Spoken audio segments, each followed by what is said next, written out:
On Thanksgiving, my granddaughters, a young, talented, and driven architect, came to visit me, holding a pumpkin pie as warm as the autumn afternoon sun. She placed it on the counter, looked at me with affection but a hint of worry, and said, "Nana, Marcus still sends you $4,000 every month, right? I just want to make sure you're comfortable." I felt my knees weaken. My hands went cold. $4,000. For the past 9 months, I'd been surviving on senior meal programs and occasional help from the Veterans Hall. I whispered, my voice barely steady, "Granddaughters, the Veterans Hall has been helping me get by." She stared at me, confusion washing over her face. And then her boyfriend appeared, polished in a designer blazer, leather loafers, and cologne so strong it filled the room like an accusation. His smile was charming, but his gaze was calculating. He didn't know that on this very day, his carefully constructed facade would begin to crumble. If you're still with me, let me know where you're from in the comments. Every word you leave helps this story reach those who need to hear it. And if this resonates with you, please hit like so others can find it too. My name is Mary Gallagher, a 69-year-old widow living alone in a modest bungalow on the outskirts of Portland, Oregon. This home used to echo with warmth the place where my late husband and I helped raise our granddaughter, Sophie, after her mother, my daughters, passed from cancer when Sophie was just 7. After my husband died from a stroke 11 years ago, I learned to live quietly, tending my small vegetable garden, quilting, and volunteering at the Veterans Community Hall twice a week. I didn't have much, but it was enough until inflation crept in and everything became harder to manage on a fixed income. Sophie, the girl I raised like my own daughter, is now 32. She's a rising partner at a prestigious architecture firm, drives a brand new Tesla Model S, and lives in a modern loft downtown where the monthly parking fee alone could cover my groceries for 3 months. I was proud of her. Naturally, I raised her with these hands, believing she would grow into a woman of honor, gratitude, and compassion. So when she walked into my home that afternoon, sunlight catching her sleek blazer, her face tired but kind, my heart warmed until she spoke. "Nana, Marcus still sends you $4,000 every month, right?" It felt like the floor had opened beneath me. My heart hammered against my ribs, and I clutched the edge of my worn apron. I tried to smile, but my mouth had gone dry. $4,000, I repeated, my voice barely above a whisper. "Granddaughters, the Veterans Hall has been helping me get by." Sophie's eyes widened, her expression shifting from calm to alarm. She glanced toward the man who had just glided into the room, Marcus, her boyfriend draped in a tailored navy blazer and gleaming Italian loafers.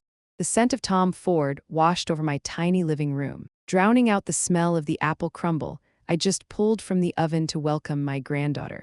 Marcus smiled softly, a smile that could charm a boardroom if it weren't so cold underneath. "Oh, Nana Mary, you must be confused," he said smoothly, his voice like honey drizzled over steel. "I stop by every month with the check. Remember?" I looked at him calmly. "If you did bring it, then it must have vanished into thin air," I said quietly. The room went still. I could hear the ceiling fan turning slowly above us, the distant hum of traffic, and the pounding of my own heart. Sophie looked between us, between the frail grandmother in her faded cardigan and the polished boyfriend in his designer, clothes, her brow creasing. "Marcus, you have been bringing the money, right? I transfer it to you every month." Marcus tilted his head, his smile never wavering. "Of course, Sophie. I come here every month. Maybe Nana just forgot. You know, at her age memory isn't what it used to be." The words landed softly, but they hit hard. At her age. I'd heard that phrase too many times since my husband died from people who thought an old widow was nothing more than a fading shadow. But I knew my memory. I remembered every bill, every prayer, every kind face at the hall. And I knew, beyond any doubt, that Marcus had never given me a single cent. I nodded slightly, choosing silence. Some battles aren't meant to be fought immediately. They are meant to be watched. Sophie stood, walked over, and placed a hand on my shoulder. "Nana, it's probably just a mix-up. I'll check the records. I just want you to be comfortable." I smiled faintly, but something inside me had shifted, a quiet storm of suspicion and resolve. I said nothing more, just cleared the table and poured her a glass of iced tea. As Sophie sat down, Marcus moved smoothly to her side, resting a possessive hand on her shoulder. His gaze swept over me cool, dismissive, the look of someone who believes money can buy credibility. The air turned cold. Even though the Oregon sun blazed outside, a chill ran down my spine. Marcus glanced around the room, his eyes brushing over the old photo frames on the wall. Sophie, as a little girl. Golden curls, bright eyes, a carefree grin.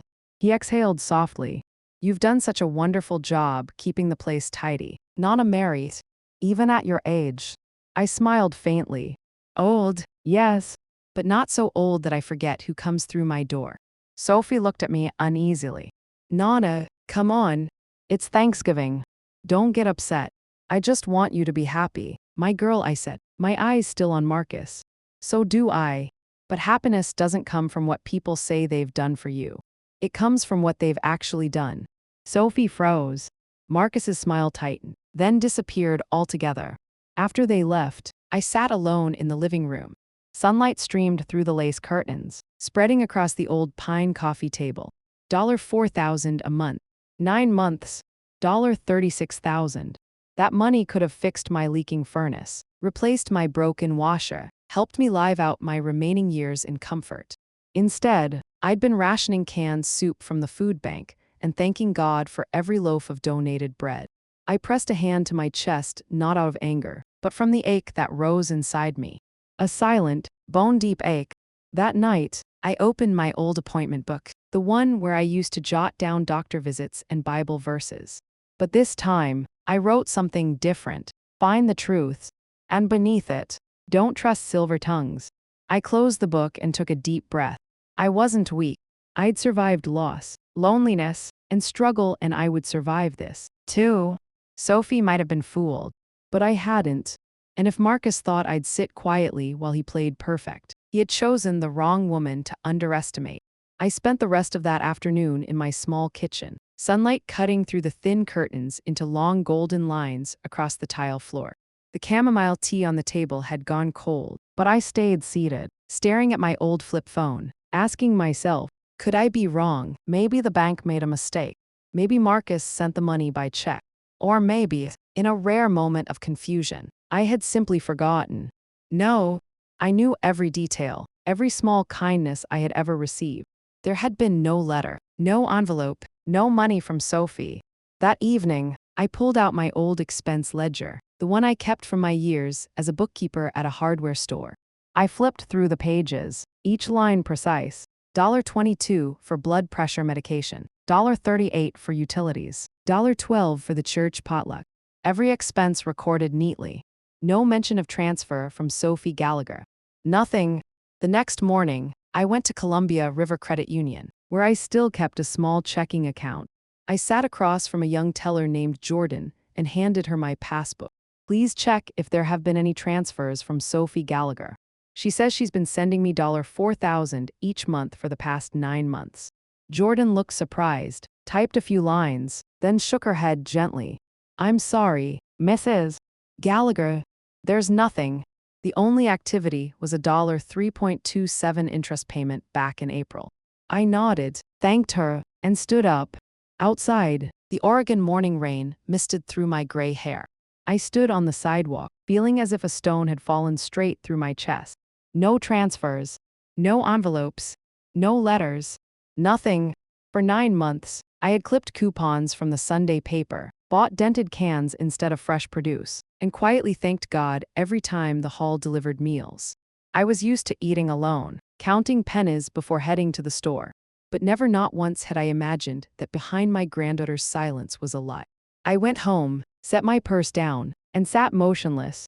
The ticking of the wall clock filled the bungalow, the anniversary gift my husband had given me 38 years ago. Each slow-moving minute hand seemed to whisper, the truth is coming. That afternoon, I went to the Veterans Community Hall as usual. Pastor Linda, who'd known me for over 16 years, saw me sitting quietly in the back corner after the meal service. She walked over, her voice kind. Mrs. Gallagher, are you all right? You look troubled today. I smiled faintly, hiding my trembling hands. I'm just trying to understand why my granddaughter's checks never arrive. Pastor Linda placed a hand on my shoulder. The Lord has a way of bringing truth to light. Don't lose faith. I nodded, but inside, Faith wasn't enough anymore. I needed action. That night, I opened a burgundy leather journal, Sophie's gift for my 68th birthday. On the first page, instead of a prayer, I wrote, "If they're lying, I'll make them tell the truth through the law." I pressed the pen hard into the paper. Under the lamp, the words glowed like a vow. From that day forward, I began documenting everything. Every time Marcus visited, I noted the date, time, and his exact words. Wednesday, August 14th, Marcus stopped by with flowers. Said, "The money's been sent. Maybe the bank's delayed, no envelope. No proof." Saturday, September 7th, called. Said he couldn't come because of a work conference. I heard restaurant music in the background. Line by line, I recorded it all. No anger, no hatred, just the precision of someone who had spent a lifetime balancing numbers, knowing they never lie. The weeks that followed, Marcus kept visiting. Always flawless. Designer watches, expensive sunglasses, sparkling cufflinks. Each time he brought a small gift: chocolates, candles, sometimes fancy tea, but never an envelope. One afternoon in October, while I was trimming my tomato plants, his black Audi pulled into the driveway. Marcus stepped out, radiant as ever, holding a small gift bag. "I brought you some lavender bath salts to help you relax," he said smoothly. "Stress isn't good for the memory." I set the pruning shears down and wiped my hands on my apron. "My memory's just fine, Marcus. Fine enough to remember that the last time you brought me money was never." His face twitched, but he quickly recovered with a bright smile. "Oh, Nana Mary's, you must be mistaken. I've been sending it. Your bank must be at fault." I smiled and began arranging the tomatoes. "Maybe, but I already asked the bank. They said nothing's come through for 9 months." Silence. Even the sparrows on the fence seemed to stop chirping. Marcus fidgeted with his watch. "I'll double-check," he said quickly, then hurried back to his car, leaving behind the scent of expensive cologne. I stood there, watching the car disappear, a mix of bitterness and clarity filling my chest. He had lied, and now he knew that I knew. That evening, I wrote, Marcus, October 18th. Lied. Nervous. Left early. Each line felt like a hammer striking the hurt inside me. I was no longer the frail grandmother praying in silence. I was Mary Gallagher, the woman who had survived loss, debt, and empty promises. And I would survive once more to reclaim the truth. In the weeks that followed, I contacted Sophie's bank, pretending to ask about family gift transfers. They couldn't share private information, but one kind employee hinted, if funds were transferred, they'd have to land in an account under your name. If you never received them, someone might have opened a different account in your name. The words sent a chill down my spine. Another account, bearing my name, but not mine. I closed my notebook and exhaled deeply. I knew what I was up against. Marcus was smart, charming, manipulative, even capable of bending my granddaughter to his will. But I'd been a bookkeeper for 28 years. I'd managed thousands of dollars without losing a dime. If someone dared to forge my name, I would find them. That night, I reread every note I'd written. The lamplight glowed over my shaky, yet steady handwriting. Between the lines, I could almost see my husband's face. He used to say, "Mary, if someone underestimates you, don't shout. Let them hear the sound of the truth instead." I closed the notebook, feeling a strange calm. The next morning, I went back to the hall, carrying a small envelope filled with copies of my notes. I handed it to Pastor Linda and said softly, "Pastor, if one day I can't come to service, please keep this safe for me." She looked worried. "Mary, what are you doing?" I smiled gently but firmly. "I'm just preparing for the truth to be heard." As I walked home, my heart felt lighter, as if an invisible weight had been lifted. I knew the road ahead would be long. There would be tears, pain, and betrayal. But I wasn't afraid anymore. I would get back every single dollar they took from me, but more than that, I would reclaim the respect they thought I'd lost with age. As the sun set behind the pine trees, I sat on my porch, gazing at the burning red horizon. In that golden light, I whispered, "Marcus, you picked the wrong woman to fool. And this old grandmother still has a few lessons left to teach you." I smiled faintly, closed my notebook, and wrote one last line at the bottom of the page. "The first step toward justice is memory." And in the Oregon dusk, I knew my fight had just begun. That morning, The Portland air was warmer than usual. The breeze carried the scent of damp moss and lavender from the vine I'd planted behind the porch. I was trimming my basil bushes when I heard the low, smooth sound of an expensive engine approaching. The crunch of tires on the gravel driveway made my heart tighten slightly. A brand new black Audi stopped at the gate, its polished paint gleaming so brightly I had to squint. The door opened, and Marcus stepped out stunning, as if he'd just walked out of a luxury magazine. He wore a charcoal gray suit, designer sunglasses, and mirror-shiny dress shoes. In his right hand, he carried a large gourmet gift basket wrapped with a silk ribbon. He smiled, his voice smooth as silk layered over steel. "Nonna Mary, I brought you a little something. Sophie's been in client meetings all morning, so I came in her place." I wiped my hands on my apron and watched him climb the porch steps. "How thoughtful. You two must be very busy," I said softly. Without smiling, Marcus's gaze wandered across the garden as he exhaled. "Oh my, your garden is still as lovely as ever. I don't know how you manage it all by yourself." "With these hands and a little patience," I replied, tucking my shears into the potting soil. A moment later, he placed the basket on the patio table. Fancy crackers, a jar of truffle honey, and a small bottle of champagne, all neatly wrapped but lacking any real warmth. I knew that kind of gift. Expensive, pretty, and empty. I sat down in the wooden chair, poured 2 glasses of iced tea, and looked him straight in the eye. "Marcus, let me ask you something. Where's this month's money, the $4,000 you said you'd bring over?" For a split second, his smile froze, barely noticeable, like a passing cloud. Then he laughed, a sharp, hollow sound like glass tapping glass. "Oh, Nonna Mary, I must have left it in the car." His voice pitched slightly higher as he fidgeted with the glass of tea without drinking it. I glanced toward the driveway, where the Audi gleamed under the sun. The reflection off the hood highlighted every smooth curve of the car. A brand new vehicle with dealer plates, clearly a recent purchase. I smiled slowly. "Nice car, Marcus. Must have cost quite a bit." He shrugged, his laugh brittle. "Oh, not really, Nonna. I just upgraded for work. My consulting firm requires a professional image." "Of course," I said calmly. "A new car for work and old envelopes that keep getting left in the car. How odd." His face stiffened for half a second before he forced another smile. "Oh, Nonna Mary, you don't trust me anymore." I didn't say that, I replied evenly. "I'm just observing." We sat there quietly, the porch fan whirring softly above us. The sound of cicadas in the yard filled the silence like a restless hum. Marcus stood first, pretending to check his watch. "I have to run. I've got a client call, but don't worry, I'll remind Sophie to resend the money through the bank. I'm sorry for any small confusion." I nodded. "All right, go on then. Oh, and don't forget that envelope in your car this time." He paused for a second, smiling thinly, a mix of annoyance and caution. "You're very sharp, Nonna Mary," he said, then turned to leave. I watched him walk away, the sound of his shoes striking the wooden steps steady and cold, like a clock ticking down. The car door slammed shut, the engine started, and the Audi disappeared down the road, leaving a streak of blinding sunlight behind. When the sound of the car faded, I sat back down, my fingers interlaced, a heavy weight pressed against my chest. I no longer had doubts. I knew for sure. I rose and walked back into the house. Each step across the tile floor echoed like a heartbeat in my mind. I opened the drawer, took out my burgundy leather journal, and wrote, November 6th. Marcus came alone. Brought gift basket. Claimed he left the money in the car. New Audi. No proof.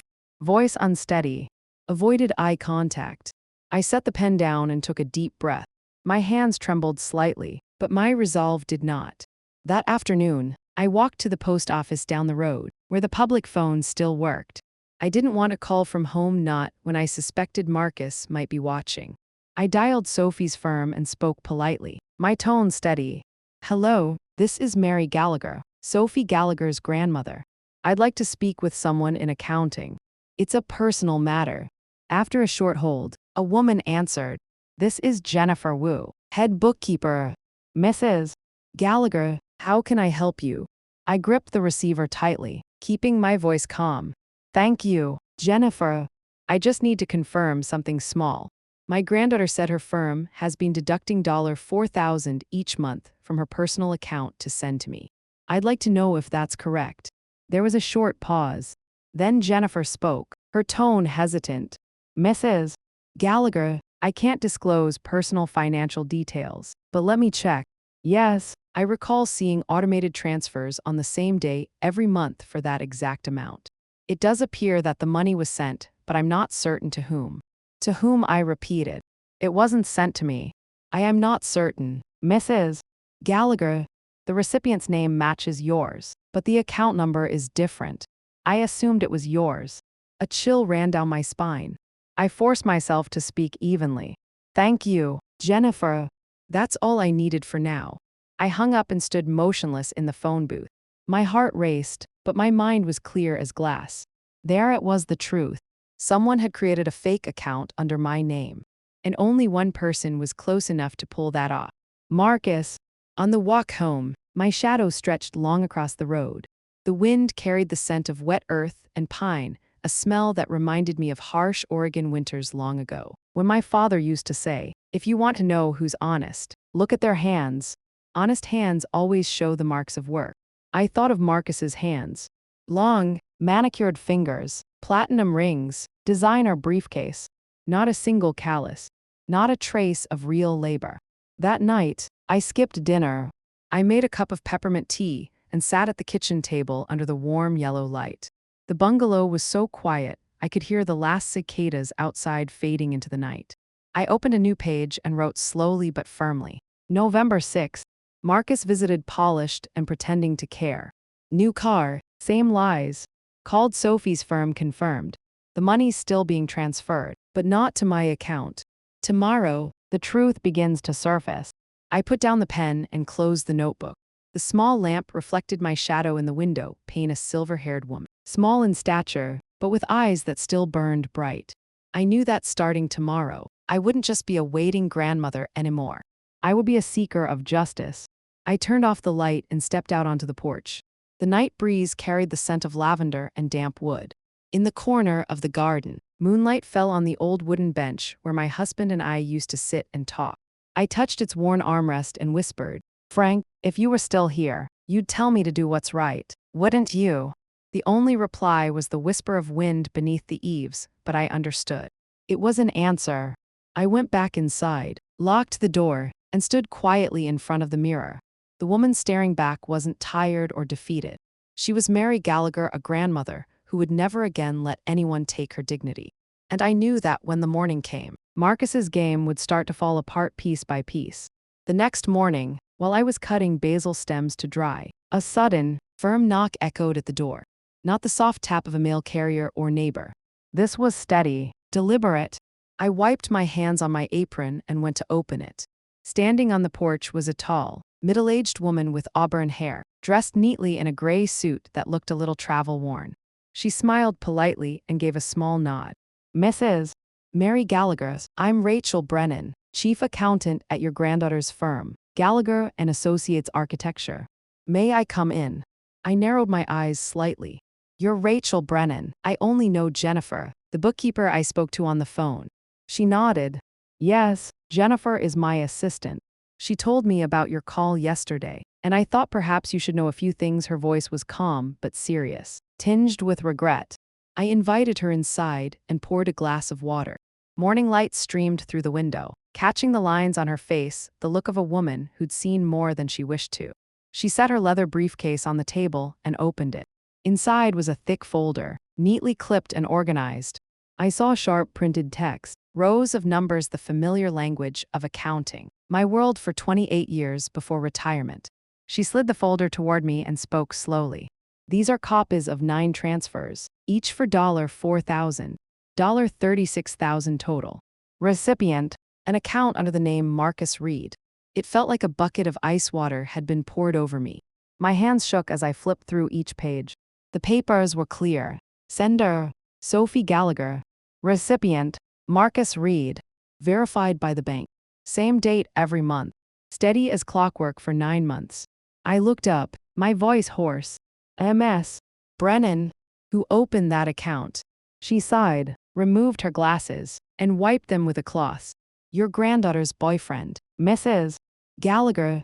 Every document for the sub-account bears his signature and a signed authorization from Sophie.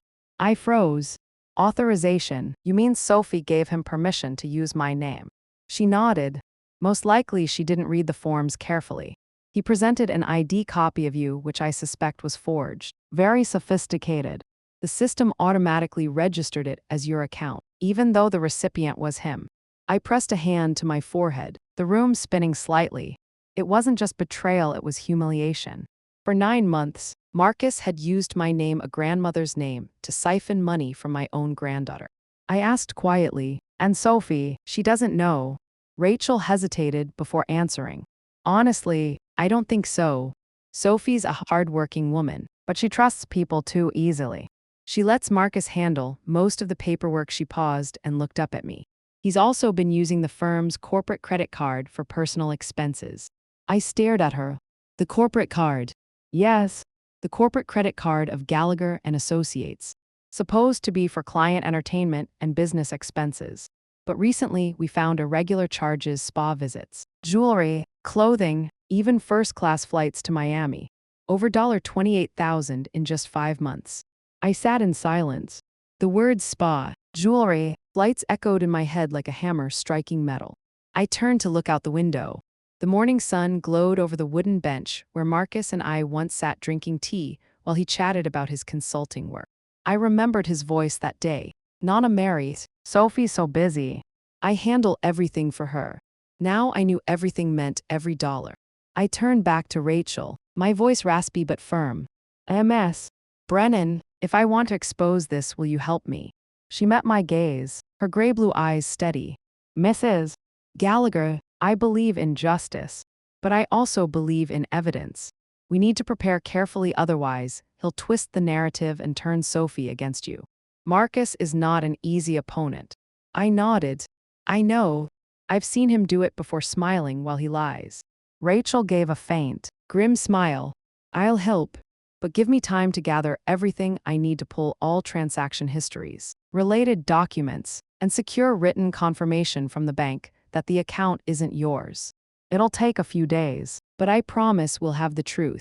I looked at her, and in her eyes I saw something I hadn't seen in anyone for a long time. Integrity. Thank you, MS. Brennan, I said softly. You have no idea how much this means to me. She closed the folder and stood.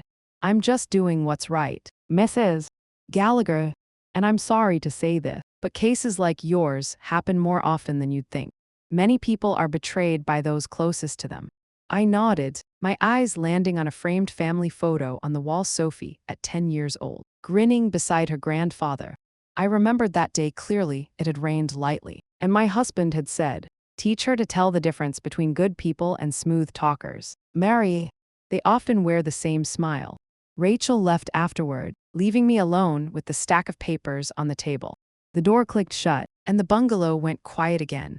I stared at the thick file, every transfer line spelled out, each one a piece of evidence of betrayal.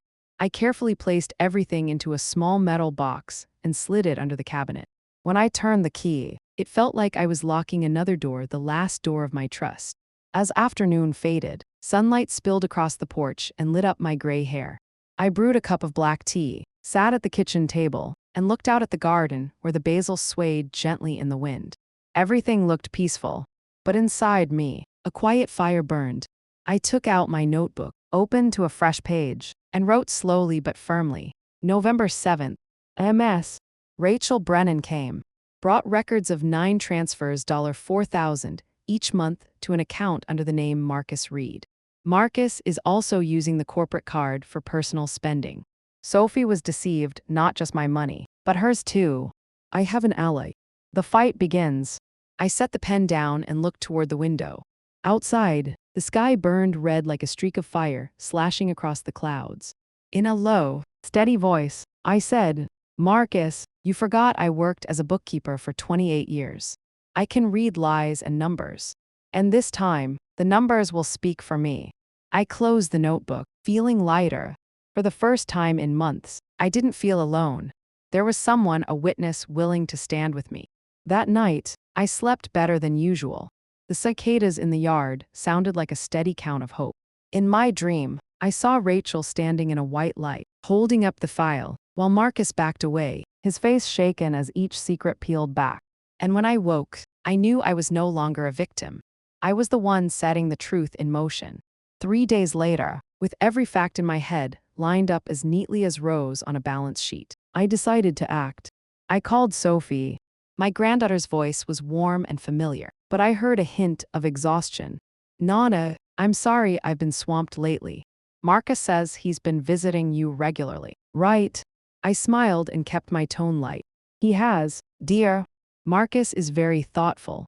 I'm thinking of inviting you both to dinner this Sunday. It's been a while since we've had a proper meal together. Sophie agreed happily, never noticing the thin wire hidden in that invitation. I spent all Sunday morning preparing not because I wanted a perfect dinner, but because I wanted it to feel completely ordinary. Herb-roasted turkey, garlic mashed potatoes, Caesar salad, and apple pie, Sophie's childhood favorites. I polished my late husband's old silverware and set the dining table with soft candlelight. Everything was arranged carefully, warm, sincere, and just enough to make a liar let down his guard. When the clock struck 6, I heard a familiar engine at the gate. A gleaming black Audi slid into the driveway. Marcus stepped out first, flawless as always, soft waves in his hair, a silk shirt, and a faint trail of Dior cologne. Sophie followed with a bouquet of chrysanthemums. Nana, you look wonderful, Sophie grinned, placing the flowers on the table. Dear, I'm better than ever, thanks to God's grace. And the two of you. Marcus smiled, his lips curled in that usual confident way. I recognized that look, the look of someone convinced he holds every string. I poured wine and tea, chatted about the weather, the basil, and the new coffee shop down the street. Everything flowed as if no shadow of doubt had ever passed through this home. I let the room warm up, let him relax. When the main course was served, I looked up and smiled. I truly appreciate you both, especially for this month's $4,000. Marcus paused just a fraction, then flashed a bright smile and sipped his wine. Oh, Nana Mary, please don't be so formal. I'm just doing what I should. I nodded, pretending to be shy. I'm thrilled. I just bought a new water heater. Oregon nights get chilly early, and thanks to that money, I feel much more at ease. Marcus's smile widened, confident and satisfied. He tilted his head toward Sophie, as if to say, everything's fine. I watched him slowly, then asked in an offhand way, like it was nothing at all. Oh, Marcus, I'm just curious. What day do you usually send it? He didn't brace himself. He answered instantly, like a reflex. The 8th every month, Nana Mary. I nodded lightly. But before I could say more, Sophie spoke, a bit puzzled. Wait, not the 8th, honey. I set the auto transfer for the 18th. The room went silent. Do you hear that silence? The moment a liar steps right into his own trap? If it were you facing someone who deceived you like this, would you stay quiet like I did or call it out on the spot? Tell me in the comments. I think most of us have lived through a shattered dinner like that at least once. The faint clink of a knife on a plate sounded harsh. They stared at each other. Marcus forced a smile and blinked a few times. Sophie frowned, tilting her head. Really, he said with a strained laugh. I thought you said the 8th. Sophie frowned deeper. No, I'm sure it's the 18th. I picked that day because that's when my paycheck clears. The room sank into a cold stillness. I smiled gently and set my fork down. Oh, wonderful. I'll go to the bank on the 18th to check just to make sure the system isn't having issues. Marcus gave a brittle laugh, trying to hide his unease.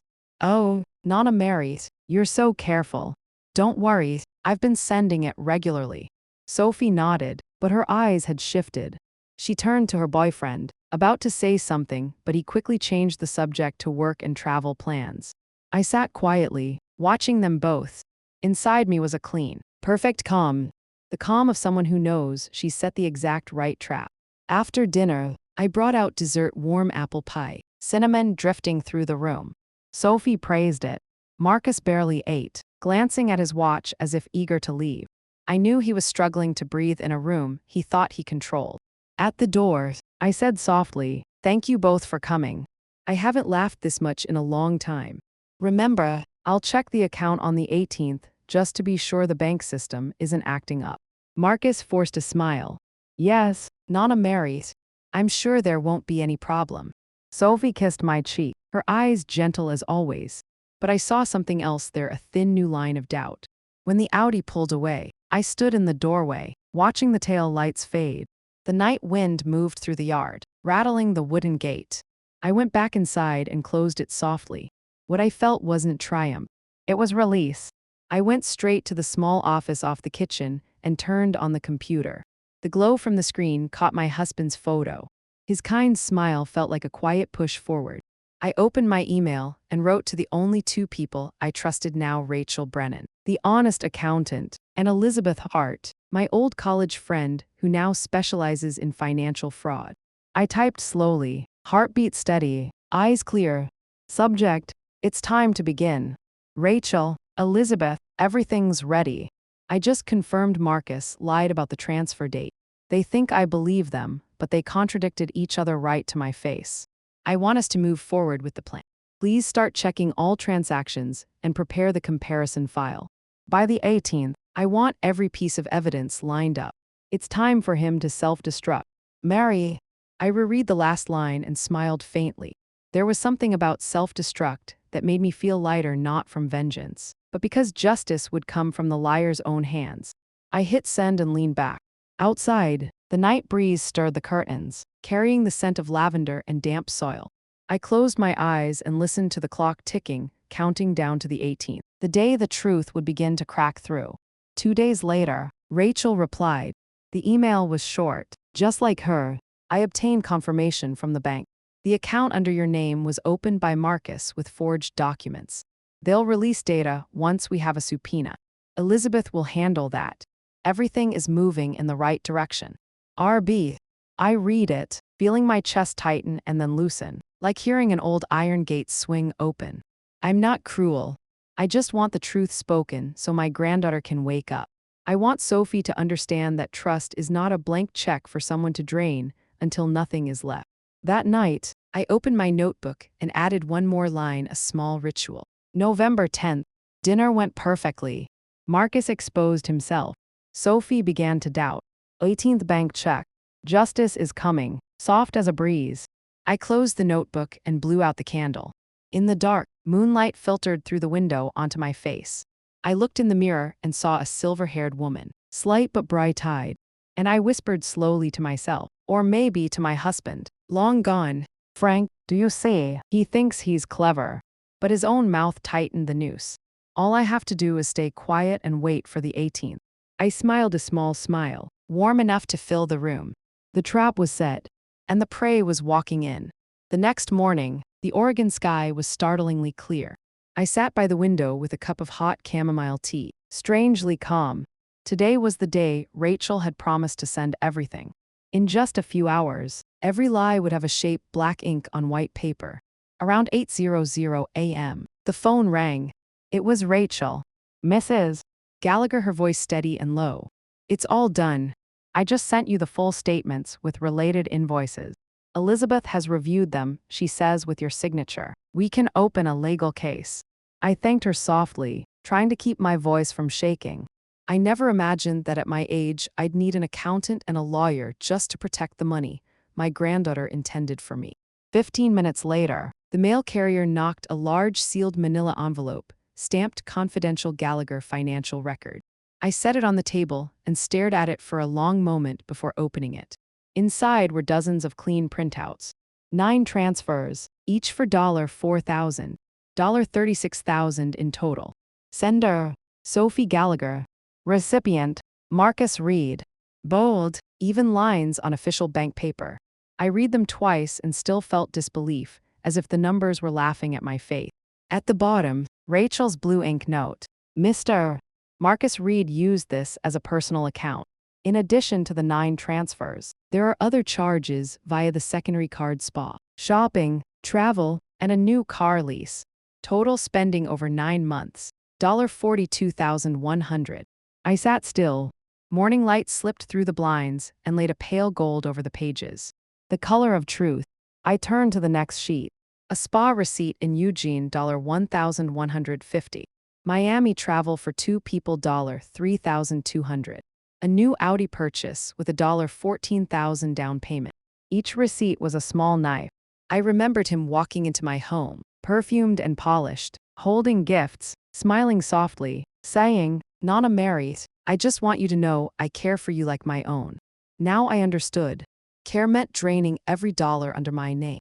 I sat for a long time, breathed deeply, then reached for my burgundy leather notebook, the one I call my justice journal.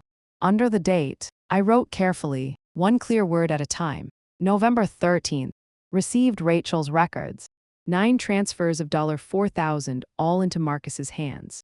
Spa, travel, new car, $42,100 the price of trust. My hand trembled not from fear, but because I was about to reclaim the dignity that had been stolen. That afternoon, Elizabeth Hart called. Her voice was firm and precise, the tone of someone seasoned by tough courtrooms.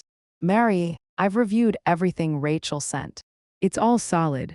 This is a textbook case of financial exploitation of an elder. We can go criminal or civil, your call." I paused, then answered quietly, "Not yet. I don't want the court to see it before Sophie does. She needs to witness it with her own eyes. Only then will justice mean something." Elizabeth was silent for a moment, then said slowly, "You're right. Nothing hurts more than realizing someone you love has exploited your grandmother's trust." I nodded. "That's why I'd like Pastor Linda to help me. Arrange a small charity evening, a pretext so they'll come." Elizabeth gave a soft, knowing laugh. "A staged night to expose the truth. Smart, Mary. I'll ask Rachel to condense the file, give Sophie a brief summary she can't ignore." Near dusk, I drove to the Veterans Community Hall. The red evening light washed over the old brick steps. Pastor Linda was lining up folding chairs in the hall. After I explained the plan, she thought for a moment, then smiled kindly. "Sometimes the Lord doesn't need thunder to reveal sin, Mary. He only needs the small light of truth." I squeezed her hand in thanks. "I just want Sophie to see that light, not for revenge, but so she stops being blind." On the way home, I stopped by the corner store for a few supplies for the evening I was planning. Everything outside looked peaceful, with no hint that in just a few days, Marcus's whole world would come crashing down. That evening, when I got home, I opened Rachel's file again. I spread everything across the dining table, every statement, every receipt, every piece of evidence. With a red pen, I marked the large withdrawals, then slipped them into a thick beige envelope. On the front, I wrote in bold, steady letters, "Donation documents, Senior Assistance Fund." Only I knew there wasn't a single donation inside, just guilt and deceit. I sat staring at the papers for a long time. My hands trembled not from fear of retaliation, but because I could feel my heart beating strong again after months of numbness. For so long, I'd thought I was just a widowed old woman living simply, someone who needed to be taken care of. But looking at that pile of proof, I realized I was never weak. I had just been convinced to believe I was. I stood up, poured a glass of water, and looked out at the backyard. The night sky was full of stars, so quiet I could hear the crickets between gusts of wind. I remembered what my husband used to say: "If someone hurts you, don't pray for their apology. Let them see their reflection in the mirror." I whispered, "I'm about to do exactly that." Around 8:00 p.m., the phone rang. It was Rachel again. "Mrs. Gallagher, I just wanted to let you know Elizabeth has everything ready in case you decide to file, but I respect your timing. Holding off until the right moment is wise. Marcus will expose himself soon enough." I smiled. "I know. Thank you, Rachel. You've done more than an accountant's job. You've helped me believe in justice again." After hanging up, I locked the file away in the cabinet just under the drawer that held my family photos. On top, I left a small note. "This is evidence not just of fraud, but of a grandmother who refuses to stay silent." Then I closed the drawer and turned the key, hearing the soft click, a small sound, but final, like a promise kept. That night, I wrote one short line in my notebook, like a quiet summary. Rachel gathered statements, receipt, travel tickets, and the new car papers. Marcus spent over $36,000, all from the grandmother's allowance account. Elizabeth confirmed enough proof for an elder financial exploitation case. But I won't take it to court yet. My granddaughter needs to see it first. Pastor Linda will help stage the fake charity dinner. The envelope will sit in the center of the table. My hands tremble not from fear, but because I'm about to reclaim my dignity. Tonight, I'll sleep in peace. I set the pen down and exhaled. The desk lamp cast a warm glow over an old family photo me with Sophie when she was little, back when her smile was pure, untouched by ambition or that smooth-faced man beside her now. I touched the frame gently and whispered, "You once told me, Nana, you're the person I trust most in the world. I'll make you remember that." I turned off the light and walked slowly to my bedroom. The night breeze slipped through the curtains, carrying the faint scent of lavender from the garden. I lay down, pulled the blanket over me, and felt light as if the months of humiliation had finally lifted. For the first time in 9 long months, I slept peacefully, not because Marcus hadn't yet faced punishment, but because I knew the truth was on my side. I had never loved a Sunday evening. The late Oregon sunlight poured over the small garden, turning the lavender vines golden.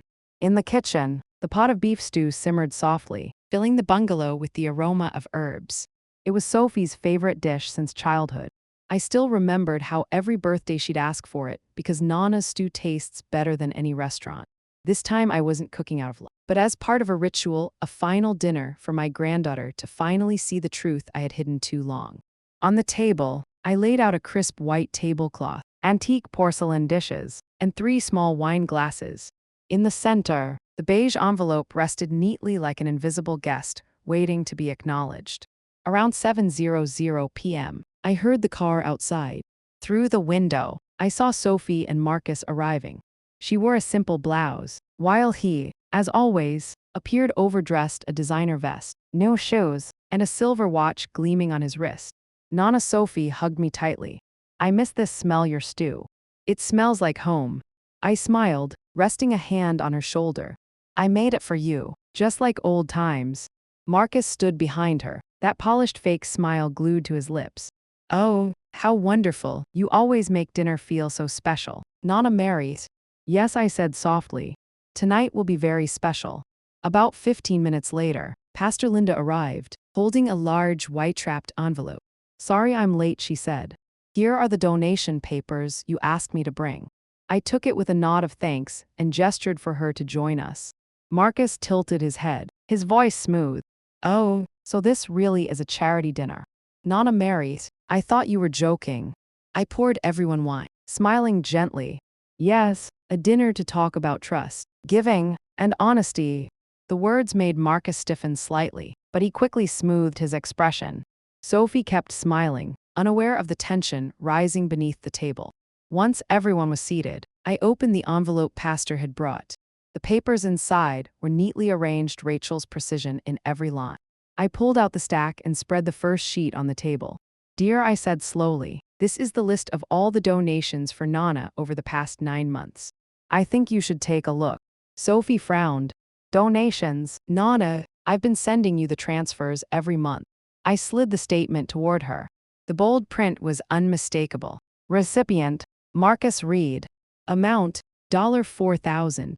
Date, 18th of each month. Sophie went silent. Her eyes dropped to the page, widening from confusion to shock. Marcus jumped in, voice sweet but pitched high. "Oh, that must be some mix-up. Nana marries. You've been getting the money, right? Banks make mistakes with recipient names all the time." I kept my voice calm. "Is that so? Then how about this spa bill in Eugene around $1,150, charged to the secondary card under your name? Was that the bank's mistake, too?" His face stiffened, but he forced a laugh. "Oh, dear. Maybe someone used my name by accident." Before he could finish, a firm female voice came from the doorway. "No, Mr. Reed. No one used your name by accident. I'm the one who prepared those records." Everyone turned. Rachel Brennan stood at the threshold, holding more printed pages. I had asked her to come, but hadn't told anyone else. Marcus's face went pale. Sophie looked at her, confused. "Who are you?" "I'm Rachel Brennan," she said firmly.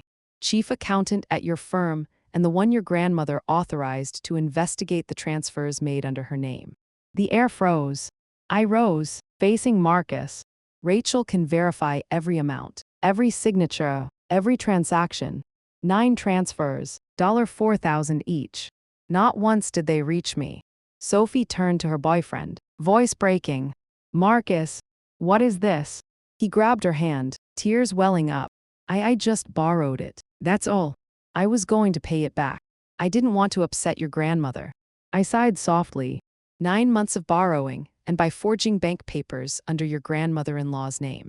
Marcus sobbed harder, but his tears didn't carry guilt, only desperation. Sophie pulled her hand away, eyes burning. What did you do to my Nana? She shouted, voice shaking with fury. I sent that money so she could live comfortably.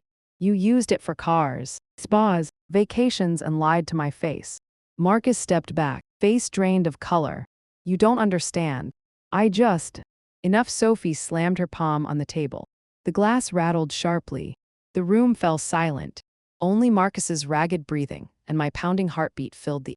Pastor Linda, who had sat quietly the whole time, folded her hands and spoke in a low, steady tone. Sometimes God doesn't need to punish the guilty. He just lets them see their true reflection. I sat back down and looked at Marcus, my voice calm. You know, I didn't need that money. What I needed was respect. And you took that not just from me, but from your girlfriend, too. Marcus sobbed, stammering. Nana Mary's, I'm sorry. I just wanted to help Sophie manage things better. I didn't mean. I shook my head. Stop lying. You didn't manage. You stole. Rachel stepped forward, placing the final file in front of Sophie. These are the originals. Miss Gallagher forged authorizations, bank records, and receipts. Keep them.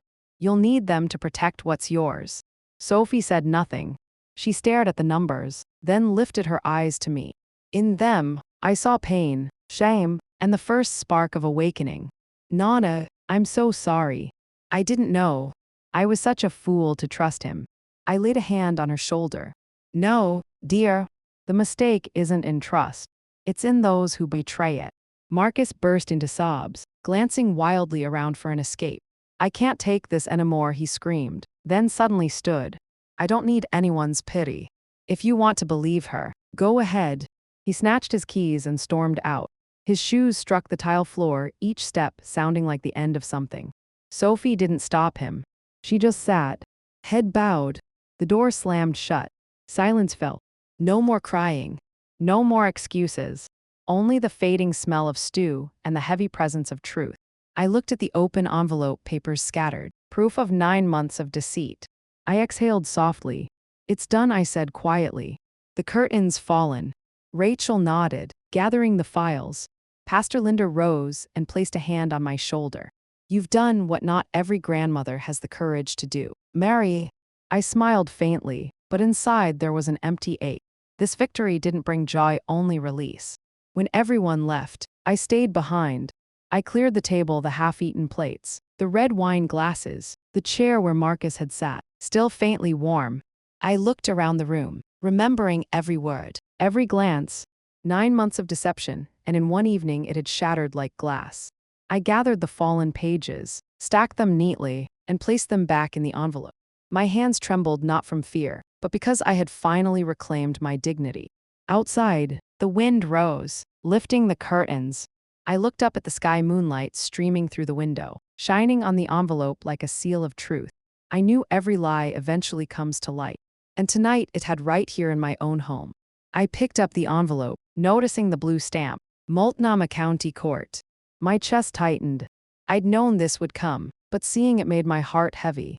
Inside was the official notice. Case No. 25 CF 2187. Mary Gallagher, Plaintiff v. Marcus Reed, Defendant, Elder Financial Exploitation and Fraud. Elizabeth had moved faster than I expected. She'd sent a short message. All evidence filed. Prepare for preliminary hearing next Monday.